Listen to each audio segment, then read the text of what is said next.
Good afternoon, everyone. President Trump's powerful efforts to secure our homeland are working.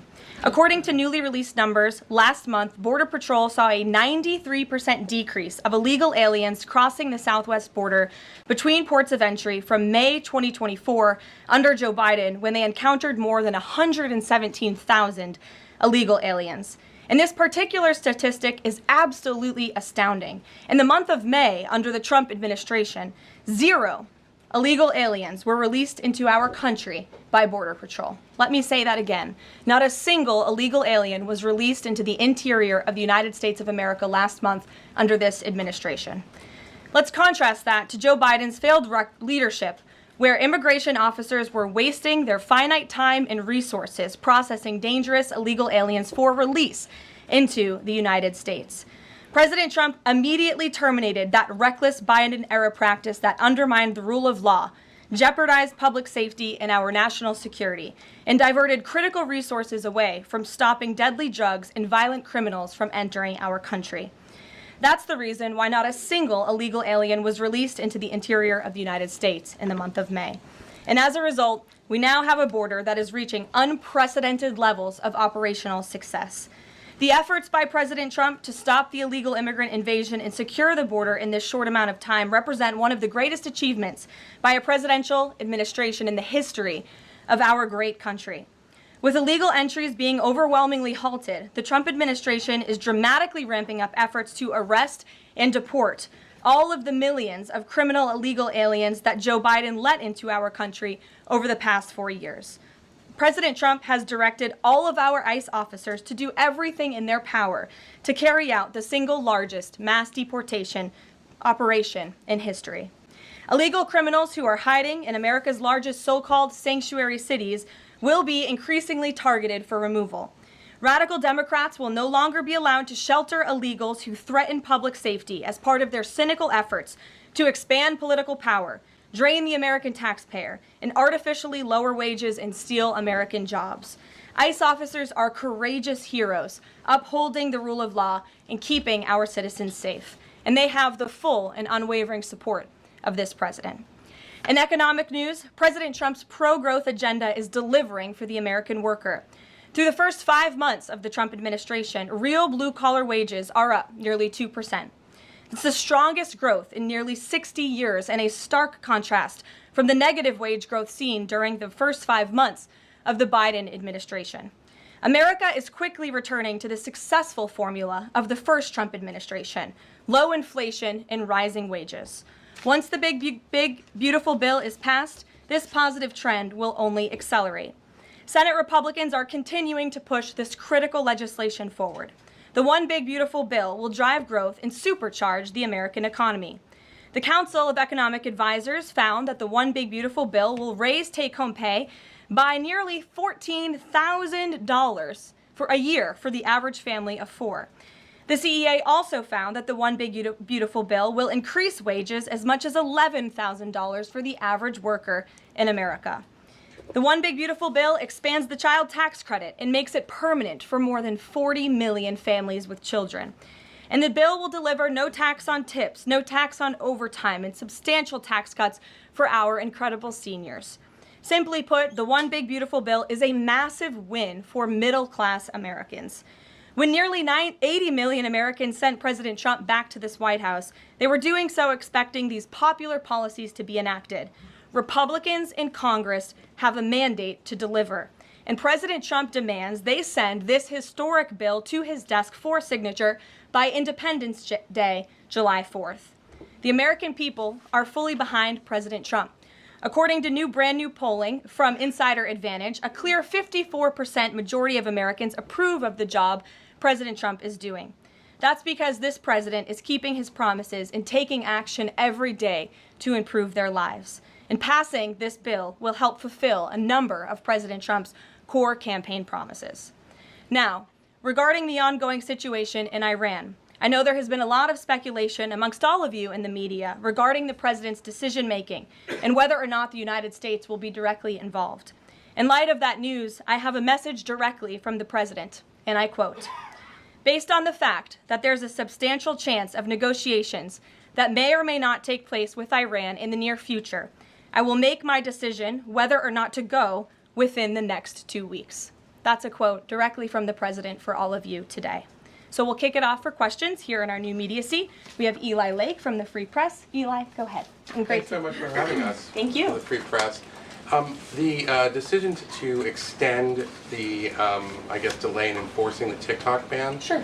Can you talk about how the White House understands its constitutional authority in light of the Supreme Court's decision in January that said that the president had to enforce the ban? Sure. Well, as all of you know, because the president put it out on his Truth Social today, he did sign an executive order to extend the TikTok ban for 90 days. So in the effort to make a deal. And the White House counsel and the Department of Justice have reviewed this executive order, and I can get it for you. I think it's on our website by now. If it's not, my team will now put it up immediately. And you can read the language in that executive order. And the White House counsel's office and the Department of Justice strongly believe in the legal rationale for this executive order. They wouldn't have the president's pen hit it if they didn't. And the political reasoning for this, of course, is because the president made a promise to keep TikTok on. There are 100 million Americans who use this app. It's widely popular. He also wants to protect Americans' data and privacy concerns on this app, and he believes we can do both things at the same time. So he's making an extension so we can get this deal done. Can I get a follow-up? Sure.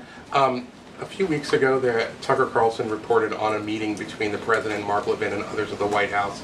Is there a leak investigation, and can you say who else was in that meeting? I'm not aware of a leak investigation at this time. I, for one, do not reveal details about the president's private meetings without his permission to do so. But certainly the president does not like when people leak. He takes that very seriously. This entire administration takes that seriously, and that's why you've seen at agencies some of the cabinet secretaries have been given the authority by the president to let go of staff who are engaged in such leaks, especially those that risk American national security. Sure. Go ahead. Caroline, thank you. So, Rhino warmonger Lindsey Graham, he recently called on the U.S. to go all in. That's quite the lead to a question. Right.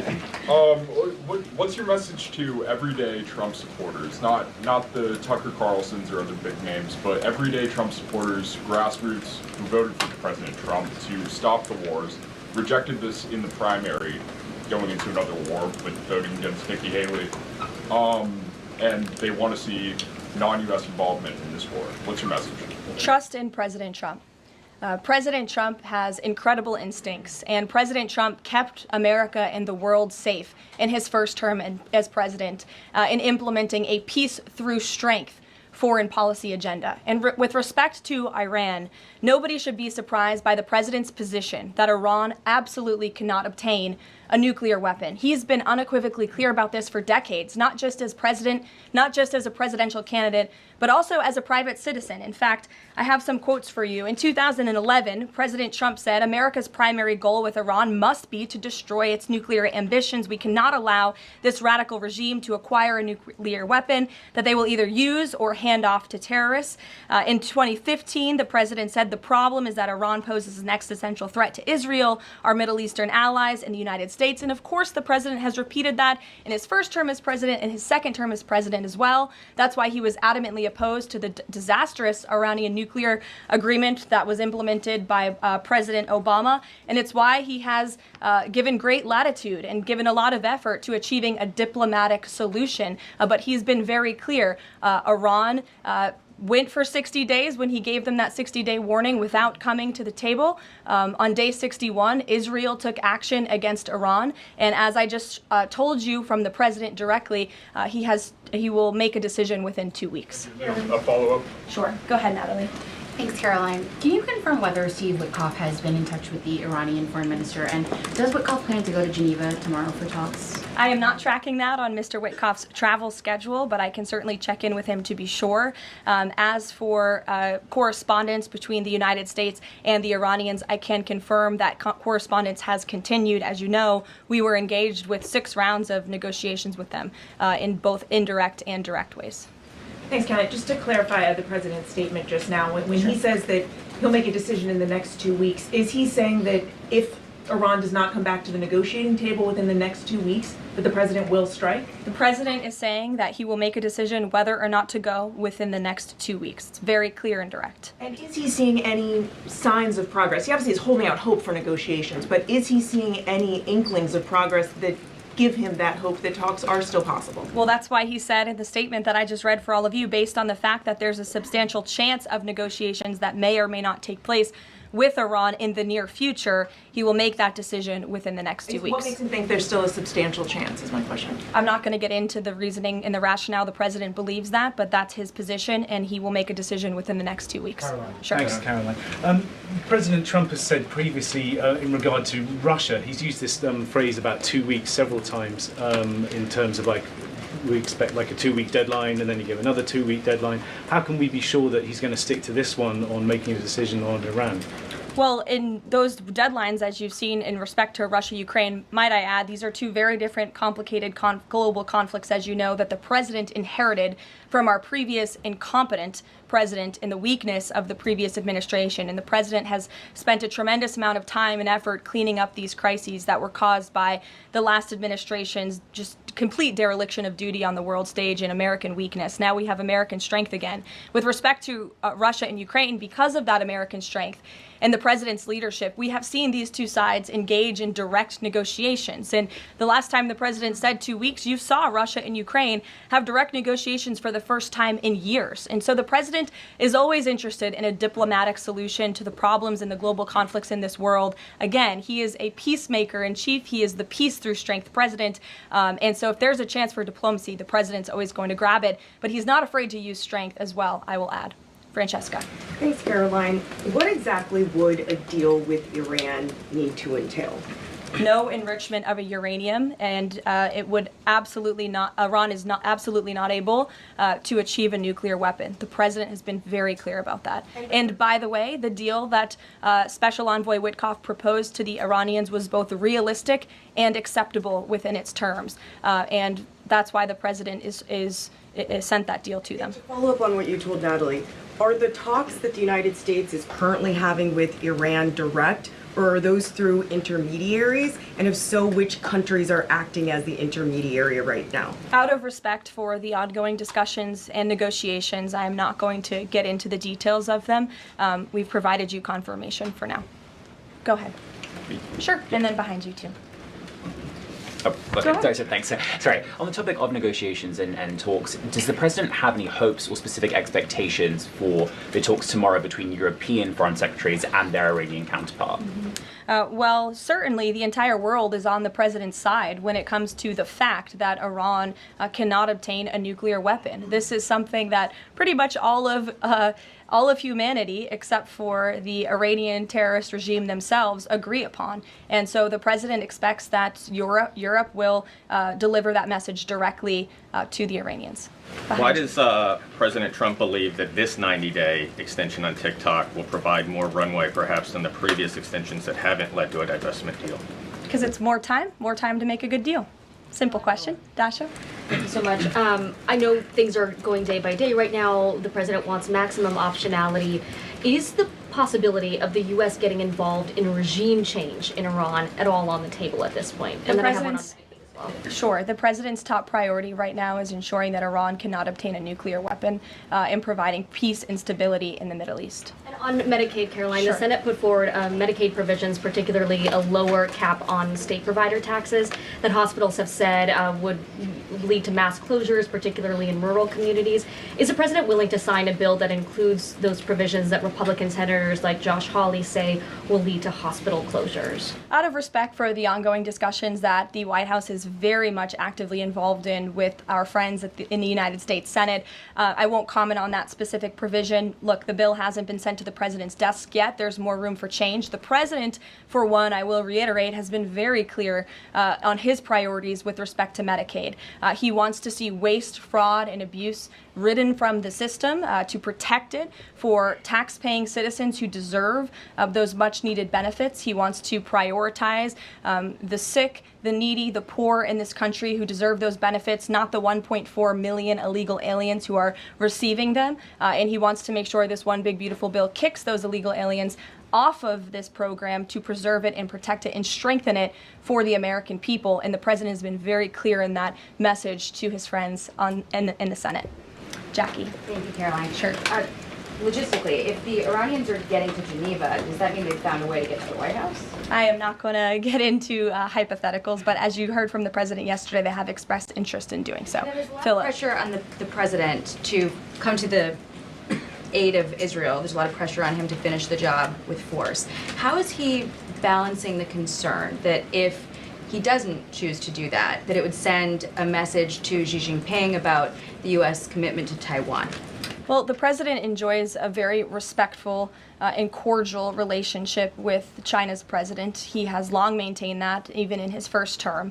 And China and the United States share many strategic interests, both in terms of economics and also, of course, global affairs and foreign policy as well. However, when it comes to balancing these different viewpoints, the president is balancing a lot of viewpoints, and he is listening not just to other world leaders, but to his advisors and to people here in the country and the American people too. And I think that's what makes this president such a great leader, is his ability to listen and make a good decision on behalf of the American public based on his instincts and his experience. Don't forget, this is a president who was here before, and the world was a much more peaceful and stable place when he left office than when he came back in after the past 4 years of complete incompetence by the previous president. Philip, go ahead. Thank you, Caroline.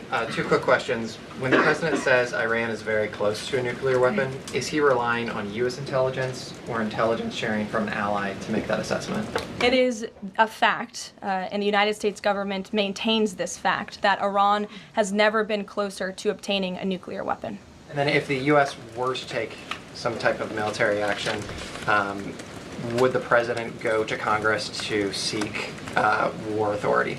I'm not going to engage in hypotheticals. I gave you the statement from the president. He'll make a decision within 2 weeks. Thank you, Caroline. Sure. Go ahead. Thanks, Caroline. Mary and then Elizabeth.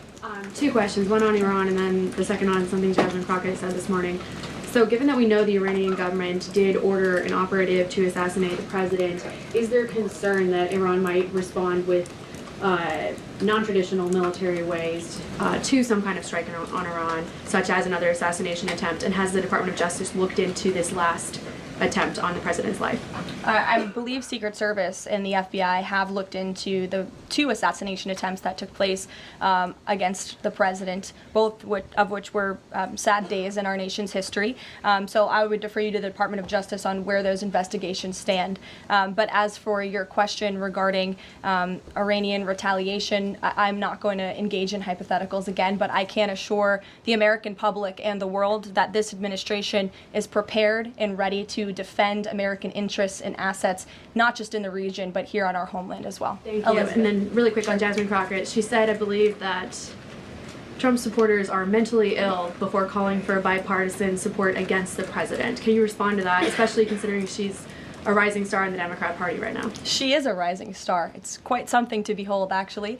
I hope that she continues to be a rising star for the Republican Party, at least. I think it's incredibly derogatory to accuse nearly 80 million Americans of mental illness. The last time I checked, Jasmine Crockett couldn't dream of winning such a majority of the public as President Trump did. And the America First movement, which President Trump has built, is filled of hardworking patriots, the forgotten men and women, business owners, law enforcement officers, nurses and teachers, and middle America, as we all know, from where you all grew up, outside of this beltway. That's who makes up this president's movement. And Jasmine Crockett should go to a Trump rally sometime and she can see it for herself. Jennifer. One on North Korea and one on China. Sure. On North Korea, they launched some rockets into the ocean today. What does the White House make of that? Do you read any meaning into that timing of that launch? And then on China, do you have any reaction to Xi Jinping's offer of intervening in Iran diplomatically? And are you seeing any signs that China would get involved militarily to support Iran? I don't believe we're seeing any signs of that at this moment in time. As for Xi Jinping's offer, I will leave it to the president to respond to that himself. As for your question about North Korea, we are monitoring the situation. The Trump administration is in close contact with our new South Korean counterparts as we work together to deter our adversaries and preserve a free and open Indo-Pacific. And no matter where, our adversaries and our allies alike know that President Trump will not tolerate threats against our interests on his watch, even as he works to resolve the wars that he inherited. Question. Alex, go ahead, and then I'll come to you. Thank you. Is the president concerned about the economy if farms and hotels, et cetera, struggle to find workers? The president's always concerned about the economy. That's on his mind every day. He wakes up, he checks the markets, he checks wage growth. As I pointed out, it's a record high today for middle class and American workers. So the president's always wanting to ensure that we have a strong and robust economy for the American people and worker, and we do. As for the specific concerns regarding jobs, look, the president has made it very clear we need to remove public safety threats from the interior of our country, and that remains the focus and the priority of this administration when it comes to deportations, no matter where somebody works. If they're an illegal alien rapist or murderer that was allowed into this country in the past 4 years by this administration, the American people want those types of criminals to be deported from our country, and that's what the president is backing ICE to do. Thanks. There was an apparent skirmish between the Chinese and the Philippines in the South China Sea. Just curious if you had any reaction to that, and if the steps you're taking towards the Middle East right now are reducing your capacity to deal with that situation. I believe that happened as I was preparing and coming out here, so we'll get you a response to that. Certainly we have one, and our teams are always monitoring situations all around the globe. Okay, and then one more just on Iran. Just over the past 24 hours, we've seen some Israeli strikes on Natanz, Isfahan, and Kondab nuclear facilities. Is there any assessment just of how effective or what the result of those strikes will be? What I can share is that the IDF and Israel, I think, have exceeded a lot of people's expectations in their ability to really hinder Iran's nuclear facilities, but also they've taken out key people in the Iranian regime's leadership as well. So this is something, of course, we are monitoring and watching every day, and the president was just in an intelligence briefing. He continues to be briefed by his National Security Council, and he will throughout the duration of this war and conflict. And he also remains in constant communication with our Israeli counterparts, most notably Prime Minister Benjamin Netanyahu. Kristen. Thank you, Caroline. We have heard from a number of U.S. officials who say that Iran doesn't want to make a deal, that they are just stringing the United States along. What is to say that they are not going to continue to do so if we continue to give them extensions, now 2 weeks before 60 days? Look, Iran is in a very weak and vulnerable position because of the strikes and the attacks from Israel. And with respect to the president's statement, I shared that with all of you. And he has been very direct and clear. Iran can and should make a deal. We sent a deal to them that was practical, that was realistic, or they will face grave consequences. Why is Steve Witkoff not participating in the talks this week? I can ask Mr. Witkoff why he is not. Thanks, Caroline. Does the president object if Israel attempts its own operation against Fordo in the next 2 weeks? I won't decide that for the president, nor will I share that here. I'll let him speak to that. And then just another one. Iran is apparently warning Europeans that if struck by the U.S., it may withdraw from the nuclear proliferation treaty. That would result in throwing out inspectors and taking the program dark. What does the president think of the value of having Iran as a full signatory of that treaty? Well, that's reckless rhetoric, but I understand the Europeans are meeting with the Iranians tomorrow, so we'll see how that meeting goes. Just one more on Juneteenth. Does the president plan to commemorate the holiday today or make any comment on it? I'm not tracking his signature on a proclamation today. I know this is a federal holiday. I want to thank all of you for showing up to work. We are certainly here. We're working 24/7 right now. Nikki, go ahead. Actually, that was my question. Will he plan to mark Juneteenth in any way, either today or with an event later on, maybe next week? Sure. I just answered that question for you. Go ahead. Thank you very much, Caroline. The fact that this president is giving some time and space for diplomacy, another 2 weeks, does it mean that the president is trying his best to avoid a direct conflict with Iran? I think the president has made it clear he always wants to pursue diplomacy, but believe me, the president is unafraid to use strength if necessary. And Iran and the entire world should know that the United States military is the strongest and most lethal fighting force in the world, and we have capabilities that no other country on this planet possesses. Owen. Caroline, good afternoon. The Supreme Court, as you know, has upheld Tennessee's ban on transgender medical procedures for minors, puberty blockers, hormone therapy, etc. The White House reaction to that, please. That's a huge victory for America's children, and it's obviously something this administration believes strongly in, that young minor children should not be allowed to be subjected to chemical castration and mutilation. The president himself has taken very strong orders, or has signed very strong executive orders on this, and we are grateful for Tennessee's efforts to protect our children, and we are grateful the Supreme Court ruled on the side of the law, but also on the side of protecting America's innocent children. Elizabeth, go ahead. Sorry, I skipped you earlier. Okay, thank you so much. Secretary of State Marco Rubio announced new vetting procedures on student visas. Will this serve as a model for vetting other foreign visas? For all foreign visas, yes. As you know, the president signed an executive order, I think it was one of the first he signed in the first week, to strengthen our vetting requirements and our vetting system here in the United States for all visas. He directed the Secretary of State to do that. There was a pause in some of that vetting, as you all know, recently, especially with respect to students from some certain countries. But the vetting has continued, and it's stronger than ever before. As for specifics on how the vetting process has changed, I would defer you to the Department of State. As you know, they're in charge of things like that. Thank you. To what extent is this 2-week delay with Iran the result of interventions by the likes of Tucker Carlson, Marjorie Taylor Greene, or the entreaties of European leaders who want a de-escalation? Look, the president hears all voices across the country, and he makes decisions based on his instincts. And he has always said diplomacy is his first option. And is he still planning to attend the NATO summit next week? He is, yes. We will be departing from Washington on Monday morning, and hopefully we'll see some of you there. Kayla. Thanks, Caroline. Oil prices have been spiking over the last week. Is the president watching the oil market, and is that factoring into his decision-making in the Middle East? Again, as I said to, I think, Alex's question previously, the president is always watching, and this administration is doing more than any in history to bring oil prices and gas prices here at home down for the American public. They have been plummeting since President Trump's inauguration because of the executive action and the federal action this administration has taken on the home front. But yes, of course, he's paying attention and monitoring that. But as for whether it's weighing into his decision, there's a number of factors that, of course, are, and as I said, he will make that decision in the next 2 weeks. Can't reiterate that enough. Ouija. Caroline, thank you. With regard to a potential deal, Iran has said it will not negotiate under duress. Does the president believe there should be a ceasefire in these next 2 weeks as the U.S. tries to broker a deal? That's not what he said in the statement he dictated to me, so I won't get ahead of the president or add anything additional to the statement that he gave me the liberty to share with all of you. And then just to follow up on how close Iran is to a nuclear weapon, can you clarify when the president said a few weeks away, did he mean obtaining enough enriched uranium to start building a weapon, or did he mean Iran is a few weeks away from completing the production of a weapon? I'm glad you asked that, Ouija. It's an important question, and it's one, frankly, the media has been getting wrong. Let's be very clear.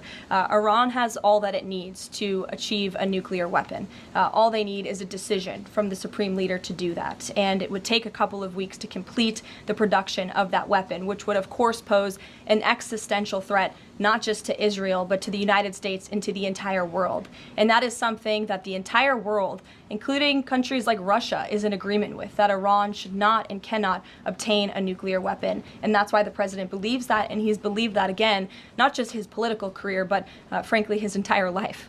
So it Michael. sounds like it's the former, just to be clear. Correct. That they have the components. Okay, Correct. thank you. Michael. Caroline, as we look forward to the NATO summit next week, Spain right now is threatening not to oblige the president's request for all NATO countries to spend at least 5% of their GDP.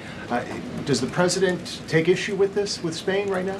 I didn't see Spain's comments. I'll make sure the president sees them, and I can assure you he wants to see all European countries pay their fair share and meet that 5% threshold. It's only fair considering the American taxpayers have given a significant chunk of money to the tune of billions of dollars to support our mutual interests and our assured defense. So I will let him speak to that, but he's made his priorities for our European allies quite clear, including Spain. Thank you, Caroline. One last question. When it comes to the president's position on foreign policy in general, is there a phrase that the White House has coined? Is there a Trump doctrine?